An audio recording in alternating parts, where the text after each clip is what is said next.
নমস্কার বন্ধুরা, মৌমিতা রান্নাঘরে আপনাদের সবাইকে স্বাগত জানাচ্ছি। আমি আজকে একটা নিরামিষ রেসিপি আপনাদের সাথে শেয়ার করব। যেমন বিট, গাজর, আলু, ফুলকপি দিয়ে একটা নিরামিষ তরকারি করব। আশা করি আপনাদের সবার ভালো লাগবে। আর যদি ভালো লাগে আমার চ্যানেলটাকে সাবস্ক্রাইব করবেন আর একটা প্লিজ লাইক করে দেবেন। Thank you. দেখুন বন্ধুরা, আমি এবার রান্নায় চলে আসছি। এই রান্নাটা করার জন্য আমি ফুলকপি, আলু, বিট, গাজর, বিনস, ধনেপাতা, মটরশুঁটি আর টমেটো কুচি নেব।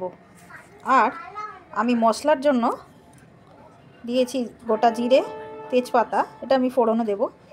আর এদিকে আছে শুকনো লঙ্কা, হলুদ, গরম মশলা গুঁড়ো, আর এখানে আছে জিরে, গোটা জিরে, পেঁয়াজ, আদা। এই তিনটে আমি মানে পেঁয়াজ, আদা আর গোটা জিরে এইটা আমি তিনটে পেস্ট করব। আর লাস্টে আমি এই ঘিটা রান্না শেষে আমি ব্যবহার করব। এবার এই সবজিগুলো, ফুলকপিটা ছাড়া বাকি সবজিগুলো আমি নুন আর অল্প জল দিয়ে সেদ্ধ করে রাখবো, আর ফুলকপিটা আমি ভেজে নেব।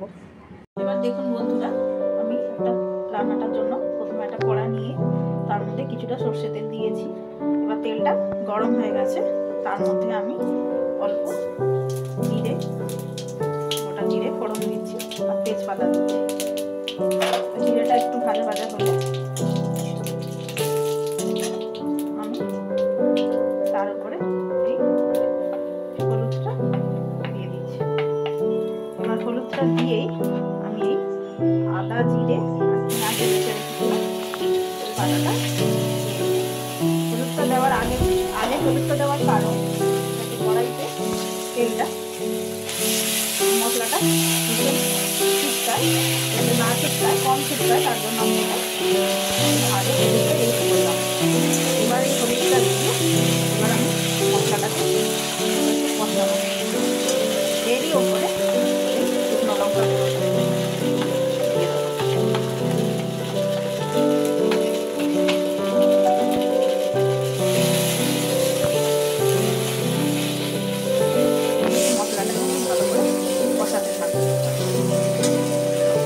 এবার কুচানো টমেটো যেটা আছে সেটা আমি আর এই আদা বাটার জলটা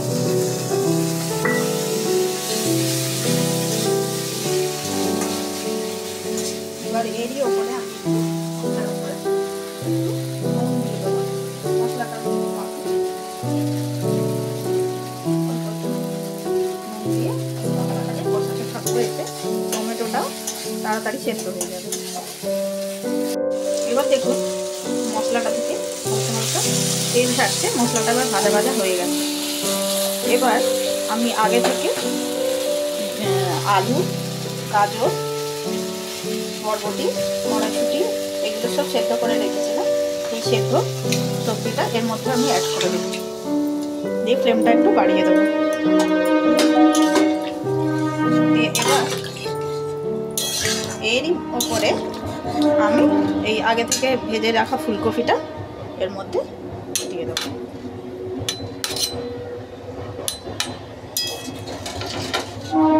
দিয়ে এবার এই ফুলকপিটা দেওয়ার পরে যদি একটু জল প্রয়োজন হয় অ্যাড করবেন, যদি না দরকার হয় দেবেন না। আমি একটু জল অ্যাড করেছি, আর প্রয়োজন মতো একটু নুনটা দেবেন। জলটা যেহেতু অ্যাড করা আছে সেহেতু একটু নুন দিতে হবে। এবার আর একটু নুন আর চিনি পরিমাণ মতো একটু দেবেন। চিনিটা দিলে স্বাদটা একটু বেটার হয়। নুন চিনিটা একসাথে অ্যাড করলে খেতে সুন্দর লাগে। এবার এরকম নাড়াচাড়া করে দিয়ে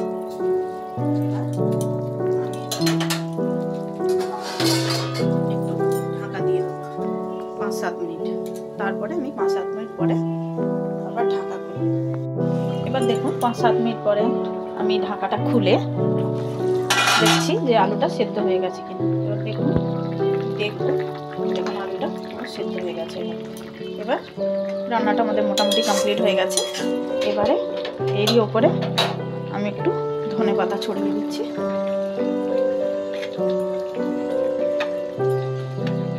গরম মশলা দিয়ে দিচ্ছি, আর এই ঘিটা যে ছিল সেই ঘিটা আমি লাস্টে দিয়ে আমি গ্যাসটা সুইচ অফ করে দেবো। দিয়ে 1 মিনিট স্ট্যান্ডিং টাইমে দিয়ে তারপরে আমি আবার ঢাকাটা খুলব। এইরকম রান্নাটা আমাদের এই পর্যায়ে আমাদের রান্নাটা মোটামুটি কমপ্লিট হয়ে গেছে। এবার আমি গ্যাসটা সুইচ অফ করে একটু স্ট্যান্ডিং টাইমে ঢাকিয়ে দিচ্ছি। এবার দেখুন আমাদের বিট গাজর ফুলকপি আলুর তরকারি একদম রেডি হয়ে গেছে খাবার জন্য। এটা রুটির সাথে খুব ভালো লাগে। আমার সবাইকে অনুরোধ রইল আপনারা একবার হলেও এটা ট্রাই করবেন। আশা করি আপনাদের সকলেরই ভালো লাগবে।